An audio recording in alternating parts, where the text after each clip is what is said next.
আশা করি সবাই অনেক ভালো আছেন। আজকে আমাদের ওয়েব ডিজাইন কোর্সের সিএসএস এর প্রথম টিউটোরিয়াল। তো পূর্বে আমরা এইচটিএমএল টিউটোরিয়ালের ভিতরে আপনাদের সিএসএস সম্পর্কে মোটামুটি একটা ধারণা দিয়েছি। দেখেন আমাদের এই ডিজাইনটা আমরা আমাদের প্রথম লাইভ ক্লাসে দেখিয়েছিলাম। তো এটা সাধারণত আমরা করছিলাম ইনলাইন সিএসএস এর মাধ্যমে। তো আমরা এখন ইনলাইন সিএসএস প্রত্যেকটা কেটে দেব। দেখেন এই যে স্টাইল অ্যাট্রিবিউটস ব্যবহার করে আমরা যে ইনলাইন সিএসএসগুলো দিছিলাম, তো এই অ্যাট্রিবিউটসের ভিতরে আমরা প্রত্যেক সিএসএসগুলোকে কেটে দেব। দেখেন, তো সবগুলো আমরা কেটে দেব।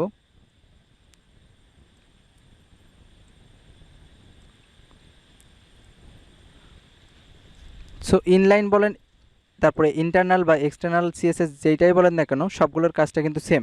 তো দেখেন আমরা কিন্তু সবগুলো সিএসএস কেটে দিলাম।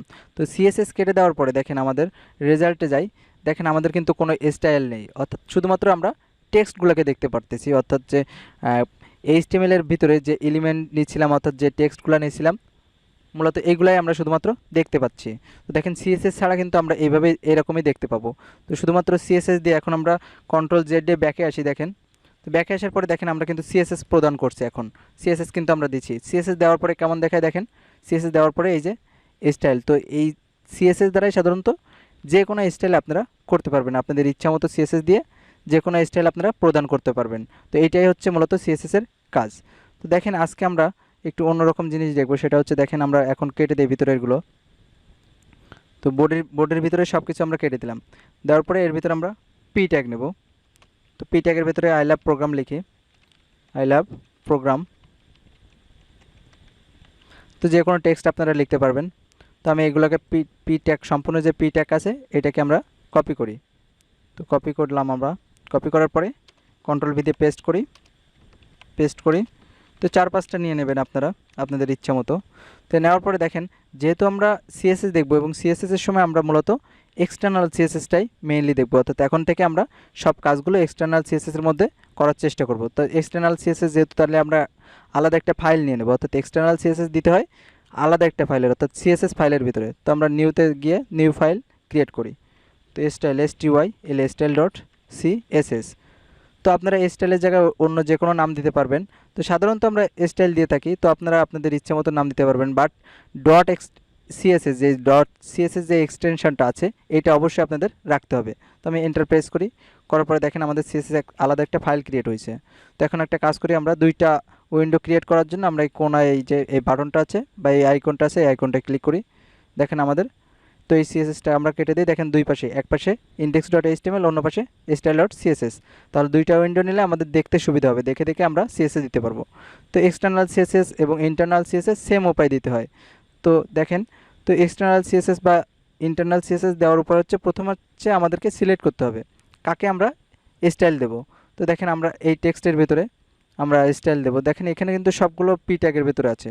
তো সবগুলো পি ট্যাগকে, অর্থাৎ পি ট্যাগকে সিলেক্ট করলে আমাদের সবগুলো পি ট্যাগ সিলেক্ট হবে, অর্থাৎ সবগুলোর ভিতরে সেম প্রপার্টি ভ্যালুগুলো পাবে। তো আমরা পি ট্যাগকে আমরা সিলেক্ট করলাম। করার পরে আমরা সেকেন্ড ব্র্যাকেট দিয়ে এর ভিতরে প্রপার্টি ভ্যালুগুলো দেবো। তো কালার দিই COLR কালার, গ্রিন দিই GREEN গ্রিন। তো আপনারা যে কোনো কালার দিতে পারবেন। তো দেওয়ার পরে দেখেন আমি রিলোড দিই। দেখেন আমাদের শুধু টেক্সটগুলো দেখা যাচ্ছে, আমাদের কিন্তু কোনো প্রপার্টি ভ্যালু পাইনি। তো না পাওয়ার কারণ হচ্ছে আমাদের এইখানে ইন্ডেক্সের সাথে দেখেন আমরা কিন্তু সিএসএস এর কোনো লিঙ্ক করাইনি। দেখেন আমরা সিএসএস কোনো লিঙ্ক করাইনি, জাস্ট ইন্ডেক্স আলাদা ফাইল, তারপর হচ্ছে স্টাইল আলাদা ফাইল সৃষ্টি হয়েছে। দেখেন ফাইলে আমরা নিচ্ছি কিন্তু কোনো লিঙ্ক করাইনি। তো এটা করার জন্য আমাদের কি করতে হবে, ইন্ডেক্সের সাথে style.css এর আমাদের আলাদা একটা লিঙ্ক করাতে হবে। তো লিঙ্ক সাধারণত কীভাবে করায়, তো টাইটেল ট্যাগের পরে লিঙ্ক ট্যাগ নিতে হবে, LINK লিঙ্ক। তো লিঙ্ক ট্যাগের মধ্যে দেখেন REL অ্যাট্রিবিউটস আছে একটা, এর ভিতরে নাম দেবেন স্টাইল শিট, এবং এই স্টেপ দ্বারাই আমরা মূলত লিঙ্কটা করাবো। তো এই স্টেপের ভিতরে আমরা লিঙ্কটা করি। তো আমরা বলছিলাম যদি index.html এর সেম পাতে, অর্থাৎ সেম লোকেশনে যদি কোনো ফাইল বা ইমেজ যে কোনো ফাইল থাকে না কেন, শুধুমাত্র আপনারা নামটা দিয়ে দেবেন তাহলে লিঙ্কটা হবে। তো আমরা নামটা দিয়ে দিই style.css। তো দেখেন আমাদের কিন্তু লিঙ্কটা কমপ্লিট হয়েছে। তো এখন আমরা রিলোডটি দেখি আমাদের রেজাল্টে। দেখেন আমাদের গ্রিন কালারটা কিন্তু পাচ্ছে, অর্থাৎ এখন কিন্তু আমাদের প্রপার্টি ভ্যালুটা পাচ্ছে, সিএসএসটা মেনলি পাচ্ছে এখন। তো এইভাবে আমরা দেখেন আমরা পি ট্যাগকে ধরছি, অর্থাৎ সবগুলো পি ট্যাগের ভিতরে যতগুলো পি ট্যাগ আছে সবগুলো কিন্তু আমাদের সিলেক্ট হয়েছে, অর্থাৎ সবগুলোকে আমরা ধরতে পারছি, পেরে আমরা সিএসএসগুলো দিতে পারতেছি। দেখেন কালার গ্রিন আমরা সবগুলোর কালার এখন কিন্তু গ্রিন পাচ্ছি। তো দেখেন আমরা এখন দেখব যেহেতু আমরা তিনভাবে অর্থাৎ এক্সটার্নাল, ইন্টারনাল এবং ইনলাইন সিএসএস তিনভাবে আমরা সিএসএস প্রদান করতে পারি। তো এখন দেখব আমরা কোন সিএসএস এর শক্তি বেশি। তো এখন আমরা এক্সটার্নাল সিএসএসটা দেখলাম, এখন আমরা ইন্টারনাল সিএসএসটা দেখি। তো হেডের ভিতরে আমরা স্টাইল ট্যাগ নিই, STYL স্টাইল ট্যাগের ভিতরে আমরা প্রপার্টি ভ্যালুগুলো দেব। তো প্রথমে আমাদের পি ট্যাগকে সিলেক্ট করতে হবে সেমভাবে। সিলেক্ট করার পরে আমরা কালার দিই, COLOR কালার, আমরা রেড দিই এবার। তো আপনারা ইচ্ছা মতো কালার দিতে পারবেন। তো রেড দিলাম। রেড দেওয়ার পরে দেখেন আমাদের কিন্তু এইখানে আমরা একটা প্রপার্টি ভ্যালু দিচ্ছি, অর্থাৎ এইখানে একবার সিএসএস নিচ্ছি আমরা, আবার ইন্টারনাল উপায়ে আমরা আবার সেম সিএসএস অর্থাৎ সেম ট্যাগের ভিতরে আমরা সিএসএস দিচ্ছি, অর্থাৎ সেম ট্যাগের ভিতরে আমরা সিএসএসটা কিন্তু আবার দিচ্ছি। তো দেখেন আমাদের কোন সিএসএসটা পাবে দেখেন এখন। তো দেখেন আমাদের রেড কালারটা পাচ্ছে কিন্তু। তো এইখান থেকে বোঝা যায় এক্সটার্নাল সিএসএস থেকে আমাদের ইন্টারনাল সিএসএস যেটা আছে এটার শক্তিশালী বেশি, অর্থাৎ এটার কাজ করবে বেশি। তো এইটার থেকেও এটার শক্তি অর্থাৎ শক্তিশালী বেশি কিন্তু, কারণ এইটার সিএসএসটাই আমাদের মূলত এখন পাচ্ছে। তো এখন আমরা পি ট্যাগের ভেতরে, এই পি ট্যাগের ভেতরে অর্থাৎ প্রথম পি ট্যাগের ভেতরে আমরা ইনলাইন সিএসএস দেবো। তো ইনলাইন সিএসএস স্টাইল অ্যাট্রিবিউটস ব্যবহার করলাম, এর ভিতরে আমরা কালার দিই, COLOR কালার প্রপার্টি দিলাম। ভ্যালু কী দেবো, ভ্যালু আমরা ইচ্ছা মতো দেবো। তো ইচ্ছা আমরা টমেটো কালার দিয়ে দিই, টমেটো কালার দিলাম। দেওয়ার পরে এখন আমরা একটু রিলোড দিই। তো আমাদের এটা পাচ্ছে না, যেহেতু আমরা টমেটো কালার, আমরা একটু কালারটা চেঞ্জ করে দিই, সেম কালার হয়েছে, আমাদের কালারটা পাচ্ছে কিন্তু আমরা বুঝতে পারতেছি না। তো আমরা ইয়েলো কালার দিই, YELL ইয়েলো কালার দেওয়ার পরে দেখেন এখন বোঝা যাবে। তো দেখেন আমাদের ইয়েলো কালারটা চলে আসছে। তো প্রথম ট্যাগটার ভিতরে আমরা স্টাইল অ্যাট্রিবিউটস ব্যবহার করে ইনলাইন সিএসএস এর ভিতরে আমরা ইয়েলো কালারটা দিচ্ছি, সেই ইয়েলো কালারটাই কিন্তু আমাদের পাচ্ছে। আমাদের কিন্তু এখন এক্সটার্নাল সিএসএসটা পাচ্ছে না, ইন্টারনাল সিএসএসটা পাচ্ছে না, আমাদের মূলত পাচ্ছে কোনটা, এই যে আমাদের ইনলাইন সিএসএসটা পাচ্ছে। তো এখান থেকে বোঝা যায় সবচেয়ে বেশি শক্তিশালী কোনটা, ইনলাইন সিএসএস, তারপর ইন্টারনাল, তারপর এক্সটার্নাল। তো এক্সটার্নালের শক্তি সবচেয়ে কম হলেও আমরা এখন থেকে সব কাজগুলো সাধারণত এক্সটার্নাল সিএসএস দ্বারাই করার চেষ্টা করব। সবগুলো আমরা কাজ এখন এক্সটার্নাল কাজ দিয়ে মানে এক্সটার্নাল দিয়েই করব সাধারণত এখন।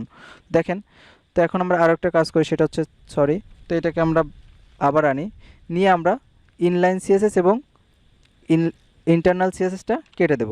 তো আমরা এটাকে কাটলাম, এটাও কাটলাম। তো দুইটা কেটে দিয়ে দেখেন আমাদের কিন্তু এখন গ্রিন টাইপ পাবে। তো আমরা রিলোড দিই, দেখেন আমাদের গ্রিন প্রপার্টিটাই পাচ্ছে, অর্থাৎ এই যে এক্সটার্নাল সিএসএসের যে প্রপার্টি ছিল ওইটাই পাবে।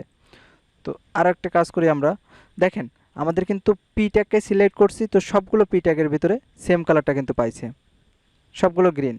তো আমাদের অনেক সময় প্রয়োজন হতে পারে আমাদের এই যে 2 নম্বরের ভিতরে আমরা গ্রিন নেব না, আমাদের অন্য কোনো কালার লাগতে পারে, অর্থাৎ নিতে আমাদের ইচ্ছা হতে পারে যে অন্য কোনো কালার নেব। তখন আমরা কি করব, তখন আমরা সাধারণত যে কাজটা করব সেটা হচ্ছে আমাদের ক্লাস প্রপার্টি এবং যে ক্লাস এবং আইডি যে অ্যাট্রিবিউটস আছে এই ক্লাস এবং আইডি অ্যাট্রিবিউটস ইউজ করব। তো প্রথমে আমরা ক্লাস অ্যাট্রিবিউটসটা ইউজ করি।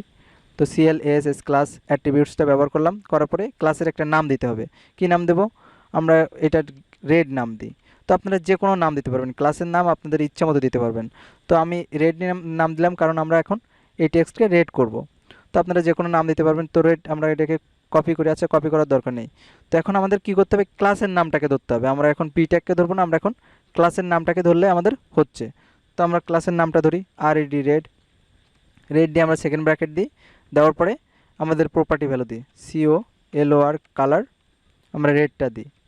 তো রেড দিয়ে দেখি আমরা রিলোড দিয়ে দেখি আমাদের কোনো রেড পাই কিনা। দেখেন আমাদের কিন্তু কোনো রেড পাইনি। আমরা কোনটার ভিতরে দিচ্ছি, আমরা কিন্তু 3 নাম্বারটার ভিতরে দিচ্ছি, কিন্তু 3 নাম্বারটায় আমাদের কোনো প্রপার্টি ভ্যালু পাইনি। তো এর মেইন কারণ হচ্ছে আমাদের যখন আমরা কোনো ক্লাসের নামটা ধরবো তখন অবশ্যই ক্লাস নামে মানে ক্লাসের নামের আগে আমাদের অবশ্যই একটা ডট চিহ্ন দিতে হবে।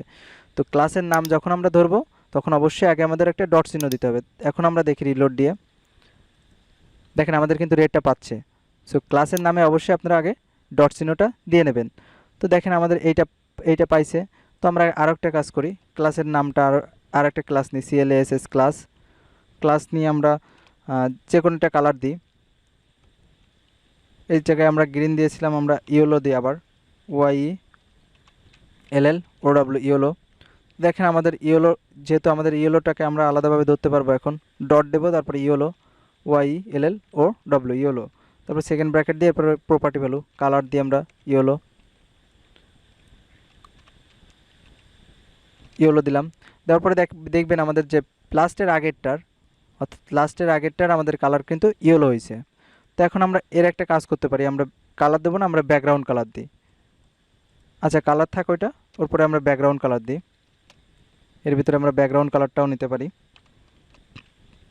তো সিকে ব্যাকগ্রাউন্ড কালার আমরা ইয়েলো দিই, YLLO ইয়েলো। তো আমরা কালারটা কেটে দিই। দেখেন আমাদের ব্যাকগ্রাউন্ড কালারটাও কিন্তু পাচ্ছে, দেখেন আমাদের ব্যাকগ্রাউন্ড কালারটা কিন্তু পাচ্ছে। তো আমরা আরও একটা কাজ করতে পারি, দেখেন এই যে সেম যে ক্লাস নেমটা আছে, তো এইটা আমরা অনেক জায়গায় ইউজ করতে পারি। আমাদের ইচ্ছা মতো যতগুলো জায়গায় আমাদের ইচ্ছা হবে ততগুলো জায়গায় আমরা ব্যবহার করতে পারবো। তো প্রথম ট্যাগের ভিতরে আমরা পেস্ট করি, দেখেন কালার রেড, এটাও রেড ছিল। তো প্রথম ট্যাগের ভিতরে যেহেতু আমাদের এইটার কালার কি রেড ছিল 3 নাম্বারটার, তো আমাদের প্রথমটার কালারও কিন্তু এখন দেখেন রেড হয়ে যাবে। দেখেন এই যে আমাদের প্রথমটার কালার কিন্তু রেড হচ্ছে। তো এইভাবে আপনারা এই ক্লাস নেমটা যে কোনো জায়গায় আপনারা ব্যবহার করতে পারবেন। যতগুলো জায়গায় আপনাদের রেড করার প্রয়োজন হবে টেক্সটগুলোকে, ততগুলো জায়গায় আপনারা রেড কালার অর্থাৎ এই যে ক্লাস রেডটা ব্যবহার করতে পারবেন। তো দেখেন আরও একটা কাজ করতে পারবেন, সেটা হচ্ছে আপনারা একই ক্লাসের নামের জায়গায় অর্থাৎ ক্লাসের ভিতরে অনেকগুলো নাম নিতে পারবেন। দেখেন এইখানে আপনারা আরও একটা নাম নিতে পারবেন। তো যে কোনো নাম আপনারা দিতে পারবেন। তো আমরা এই নামটাও ওইখানে ব্যবহার করতে পারবো। কপি করি আমি। তো রেডটাকে এই জায়গায় আমরা ব্যবহার করি, রেড। তো রেডের প্রপার্টি কি, রেডের ছিল হচ্ছে কালার রেড অর্থাৎ টেক্সটের কালার রেড, আর এইখানে ইয়েলোর আছে ব্যাকগ্রাউন্ড কালার ইয়েলো। তো দেখেন আমাদের দুইটা প্রপার্টি পাবে অর্থাৎ প্রপার্টি ভ্যালু পাচ্ছে। তো আমি রিলোড দিই, দেখেন টেক্সটের কালার কিন্তু রেড পাইছে এবং ব্যাকগ্রাউন্ড কালার কিন্তু আমাদের ইয়েলো হয়েছে। তো আমাদের এই যে এই ক্লাস নামটাও যে প্রপার্টি ছিল সেগুলো পাচ্ছে এবং এর আলাদাভাবে যে আমরা ইয়েলোর যে প্রপার্টি ভ্যালুটা দিয়েছিলাম সেটাও আমাদের কিন্তু পাচ্ছে। তো এইভাবে আপনারা অনেকগুলো নামও দিতে পারেন। এরপরে আপনারা আরও নাম ইচ্ছা মতো দিতে পারবেন। সো সেম নাম কিন্তু আপনারা অনেকখানে ইউজ করতে পারতেছেন, আবার অনেকগুলো নামও আপনারা দিতে পারতেছেন ক্লাসের। কিন্তু আইডির ক্ষেত্রে আমরা যখন আইডি এখন দেখব, তো আইডির ক্ষেত্রে একটু ভিন্ন, সেটা হচ্ছে আপনারা অনেকগুলো অর্থাৎ সেম নাম অর্থাৎ আইডির সেম নাম আপনারা অন্য কোথাও ইউজ করতে পারবেন না। অর্থাৎ দেখাই আমি। তো আইডির নামটা দিলাম, আপনারা এখানে কি দেবেন, পার্পল দেন, পার্পল। তো পার্পল দিলাম। দেখেন পার্পল দেওয়ার পরে আইডি নেমটা কিন্তু আপনারা একবারই নিতে পারবেন, অর্থাৎ এই নামটা আপনারা অন্য কোথাও ইউজ করতে পারবেন না। অন্য কোনো ট্যাগের ভিতরে এই পার্পল নামটা আপনারা ইউজ করতে পারবেন না। তো এইটা শুধুমাত্র একটা নাম এক জায়গায় ইউজ করা যায়। আবার এর ভিতরে আপনারা 2-3টা নাম দিতে পারবেন না, একটা আইডির ভিতরে একটা নামই সাধারণত দিবেন। তো কপি করে আমরা একে আমরা প্রপার্টি দেব। তো প্রপার্টি দেওয়ার জন্য আমাদের আইডি নামের আগে আমাদের হ্যাশ দিতে হবে, হ্যাশ দিয়ে তারপর আমরা আইডি নামটা দেব, দিয়ে তারপর আমরা সেকেন্ড ব্র্যাকেট দিয়ে এর ভিতরে আমরা প্রপার্টি ভ্যালুগুলো দেব।